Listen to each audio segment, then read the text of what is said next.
Hello, everybody. For those of you that decide to pop in, I was just kind of doing a bunch of stuff and felt like having a little live event today. So here we are. I don't know if anyone's going to show up because it is so incredibly last minute.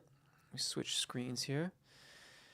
So incredibly last minute that I would not be surprised if I'm just hanging out behind the old piano here. But that's fine. If you've got questions, that's what the chat is for. The chat's open. So do feel free to post your questions. And if I can help, then I will do so. If we are meeting for the first time, my name's Jeff. Thank you for joining me. I'm a singing instructor here I'm not just a singing instructor on YouTube. It sounds silly to say that. I was a singing instructor long before there was a YouTube. And what is my main job? Singing and teaching singing. That's what I do. Yeah. I refer to myself as a working musician. So I teach some lessons. I make videos and content here on YouTube, trying to help people use their voices. I have a Patreon, so people can support me that way. And I also make courses on my website, specifically an Apagio breath management course for breathing for singing, an upper register singing course called High Note Bootcamp, and I have a transposition course. I think there's only one person that has signed up and taken that course. And it's funny because I think that that's probably one of my favorite courses that I've made. So that's what I do. That's how I make a living. It's just a combination of all those things. Through the generosity and support of people here on YouTube, and Patreon, and my website, and my courses, and teaching private lessons. I'm a musician and I teach people to sing, or help them sing better, or different, or the way that they want, basically. That's it. I don't have like a different gig necessarily. I need a drink of water though. Did you go to music school, or are you self-taught? Yeah, I went to the University of Michigan.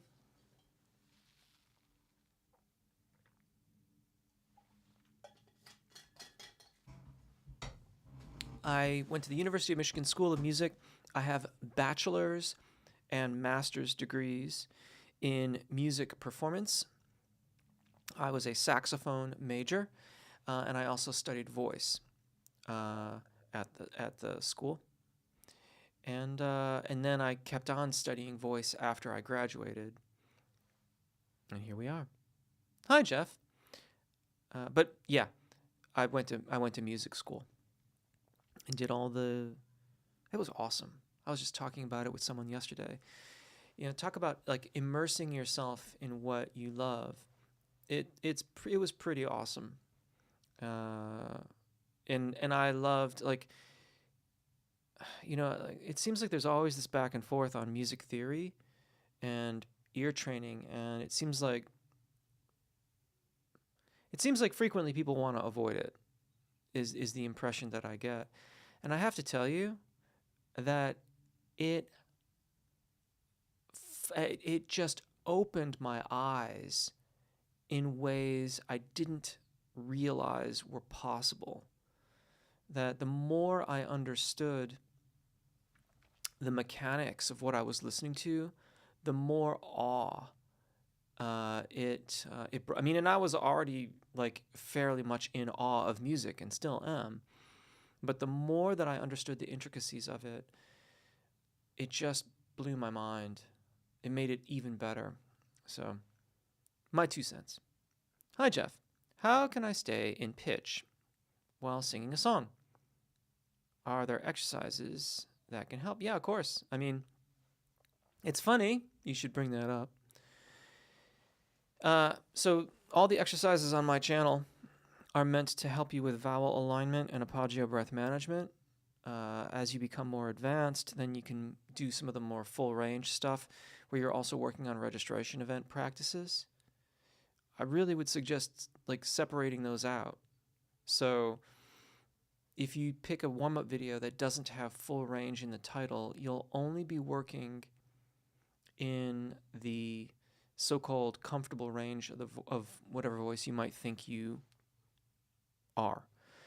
I don't mean to be contentious, but if you haven't had training and you haven't had Apagio breath management practices, it is unlikely that your voice is sufficiently developed to determine your vocal range, your FOC, your soprano, mezzo-soprano, alto, baritone, tenor. I mean, you can probably make a pretty good guess, but the intricacies of vocal range don't reveal themselves in a system that isn't working fairly optimally. So if you're singing out of tune, that's not optimal. Assuming, you wouldn't be asking that question if you weren't hearing yourself out of tune. So you can clearly hear that you're out of tune. And part of vocal training isn't so much nailing the pitch, it's creating the environment where your internal concept of where the pitch is realized. So when I'm singing a scale, I'm not thinking to myself, is this I'm not trying to fine tune it along the way.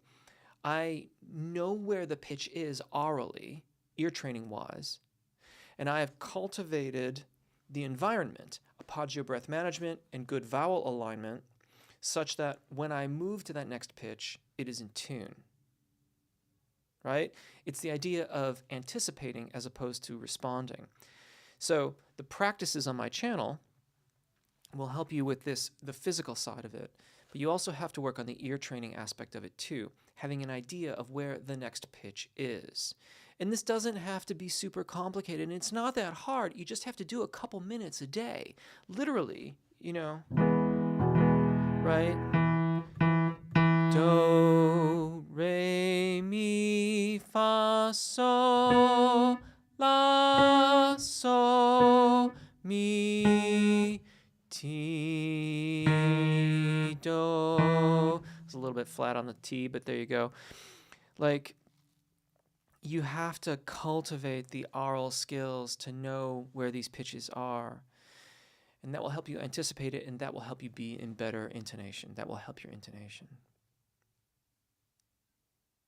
I am from Costa Rica and had surgery on my vocal cords due to nodules, but only after finding, and had singing lessons for 2 years after that, but only after finding your videos. My resonance. Well, that's wonderful.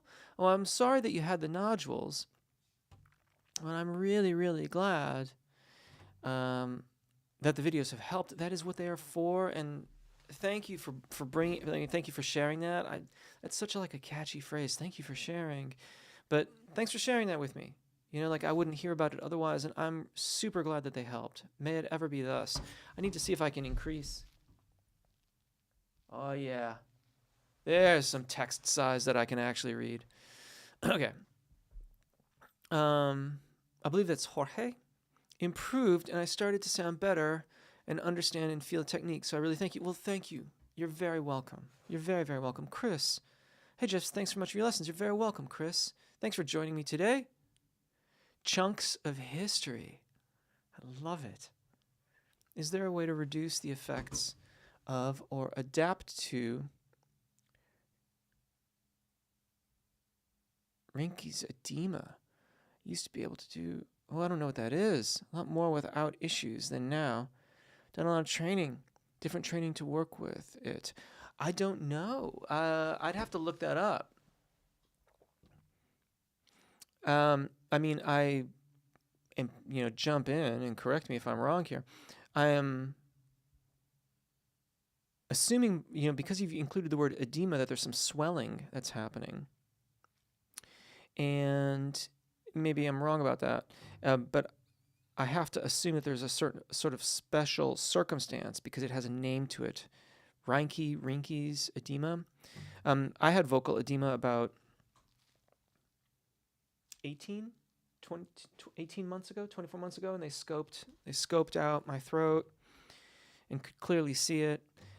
That's part of the reason why I haven't been doing very many live events, is to try to save and reduce the wear and tear on my voice. Usually it's the talking that's worse for your voice than the singing, and certainly that's been the case for me. The more I've had to talk, the more I've struggled with vocal edema. Oh, it's lots of polyps from doing screaming damage. Well, my question would be, why were you screaming? And Jorge, thank you for practicing with me every day. That's amazing. I really appreciate it.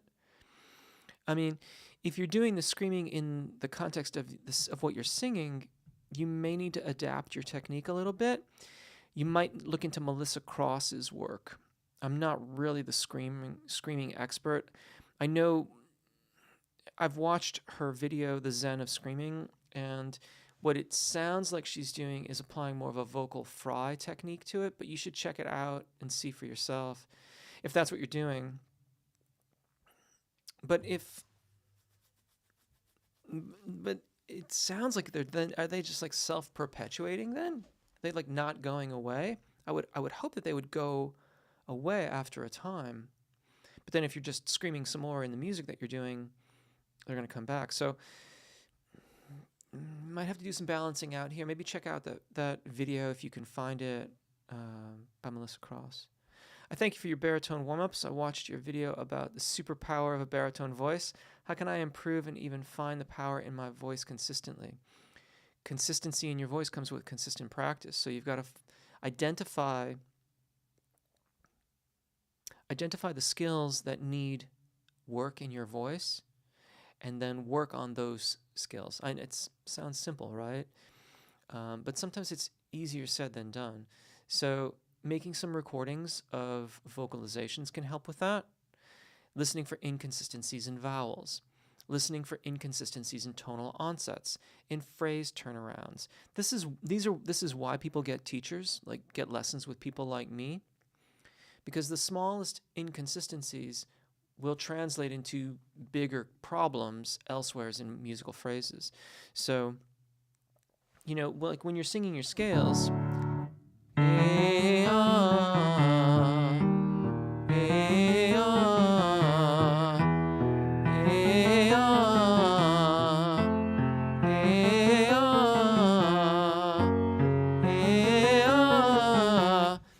like every tonal onset should be the same. Every phrase turnaround when you go from ascending to descending should be the same. I mean, obviously the pitches are changing, but the way that I do them should be the same. So in other words, if I sang that again,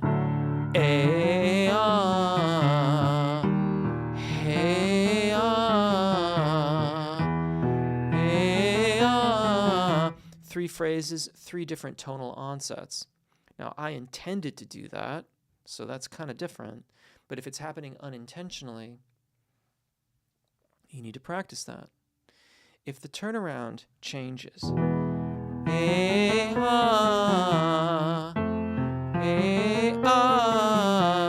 two different phrases, two different turnarounds. Again, I intended to do that, but when you're doing the vocalization, you need to, if you're using one of my videos, I will do a demonstration. Listen to the demonstration. The demonstration contains the parameters that you're meant to be repeating in the exercise. If you're not doing them, or you're not doing them consistently, then you have to observe where they're happening and then try to practice it, try to work on it, or at least become aware of it. Becoming aware of it is the first step. Chris, I sing very comfortably between A2 and A4 in what seems like chest voice. Not too heady, and I almost sound female. I think my head and chest are disconnected. I'd have to hear you, Chris.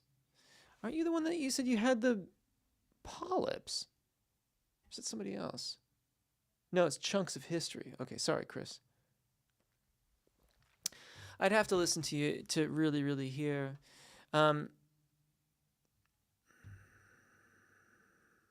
Too heady. Yeah, I mean,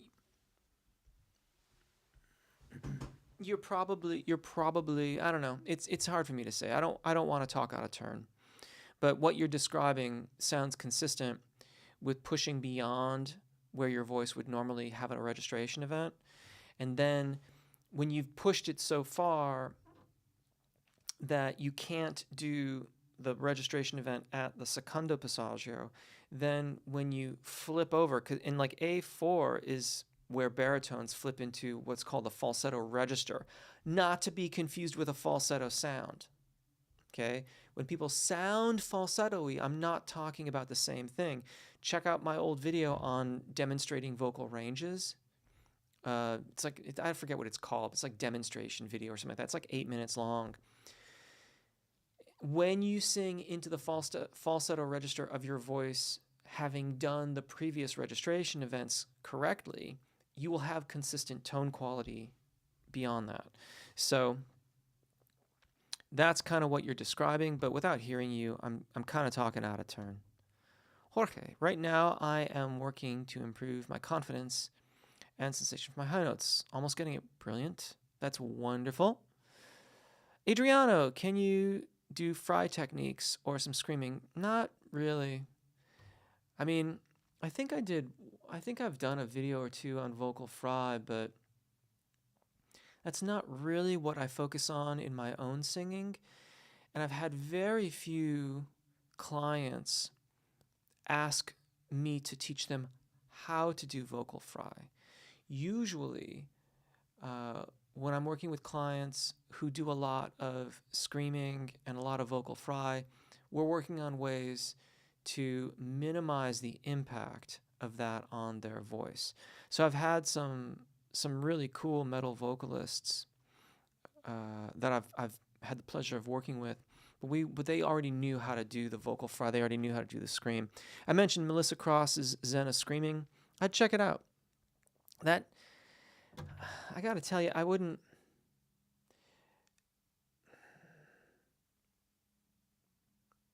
don't know if that video actually contains an awful lot of actual information on how to establish vocal fry and then apply it to screaming.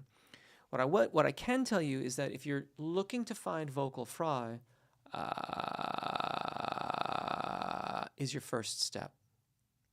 And learning to integrate that into the sound of your voice is, I call it step 2, but it's like really more like step 12. Because what you have to figure out is how do you balance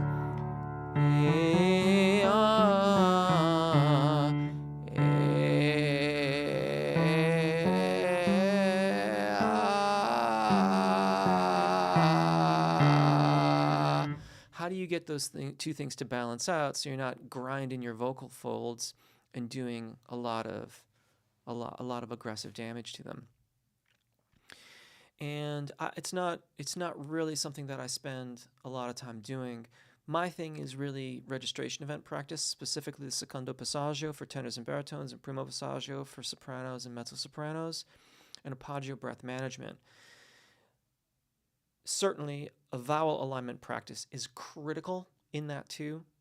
And so if you do the things that I just talked about, in addition to some vocal fry practices, then you can learn to integrate the two.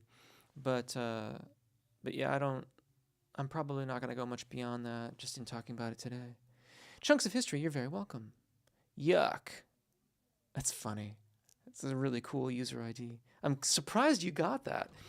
I'm completely unsure on how to approach notes around above the secondo second passage. No idea how I'm supposed to... Whoa, popped there.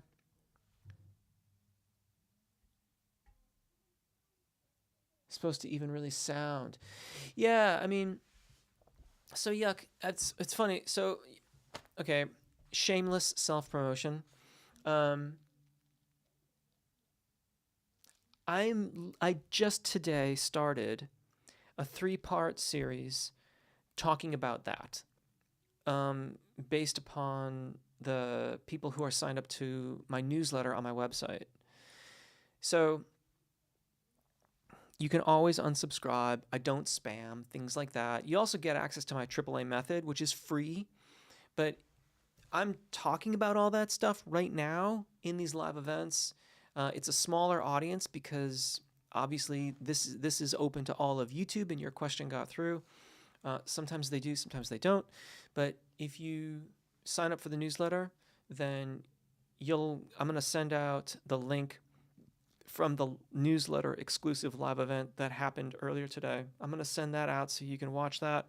You can be part of the next two, and I'm going over all this stuff in those things. But basically, I advocate for learning to do what's called voce piena in testa, the sound of chest voice in head. And what this means is that you do a seamless transition over the secondo passaggio. It begins with exercises that are anything but seamless. You, you, you, you. You, you, you, you. And eventually, whoops.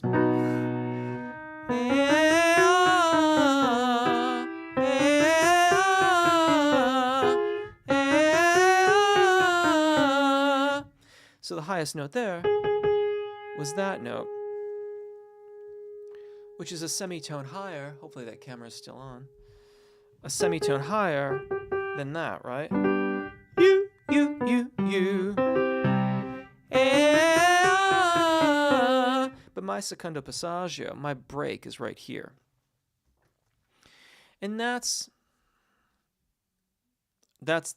is in a, you know, in a very, very short demonstration. That's what we learn to do. We learn to make these accommodations as we transition across the secondo passaggio. Once you've learned to do that, then you can make some other choices about whether you want to have a lighter sounding voice if you're trying to emulate Chris Martin or Tom York, or you want to do the Bon Iver kind of thing. Then you can learn to do those things too. But learning to balance the transition is usually the hardest one, and so we tackle that, and that opens up the pathway to do all the rest of the different things. I mean, yeah, sure, that's exactly what I'm doing. So I'm doing that. Sometimes the voice inside your head is not what people hear. So a voice coach can play back to you. That is exactly right. Thank you for being live. You help us greatly. I'm glad. Sorry, type error. Thank you for being live. You're very welcome. You're very, very welcome. Whoa. Blah. Can you give me some... Wait, no. Help with pitch. I just talked about that. So, with respect, I'm actually going to wrap things up today. But when I'm done here, you'll be able to watch this on YouTube. And if you just go back to the beginning, I go quite in depth on how to work on intonation for your singing.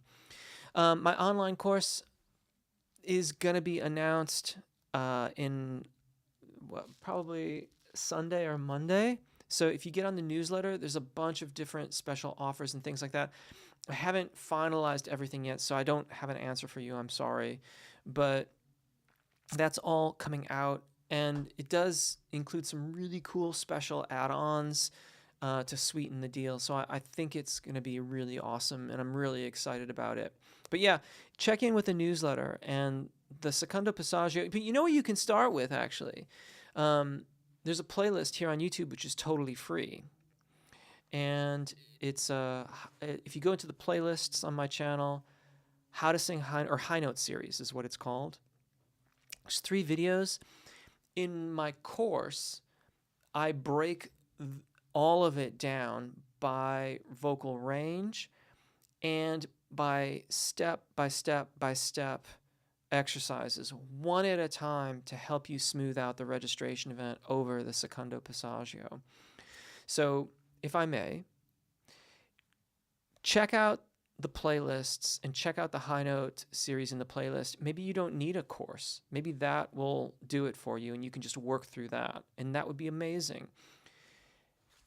Get into, if I may, again, sign up for the newsletter. You'll get the exclusive live event that talked about how to smooth out the secondo passaggio, how to smooth out the break, and how to release tension is what I talked about today.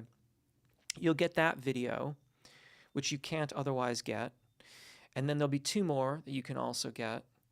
And maybe I'll answer your questions sufficiently so that between those 3 free exclusive videos and the 3 that are in the high note playlist, you'll be good.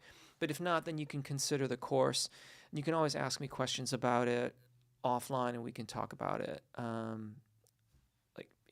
via the newsletter. You can always you can reply to me via the newsletter, and then we can sort it out whether or not it's right for you, because it's not right for everybody. But anyways, thank you all. Thank you all for being here. I always love doing the live events. I got to cut it short because I'm just... Oh, dude, yeah, thank you for that. I can't, what is it?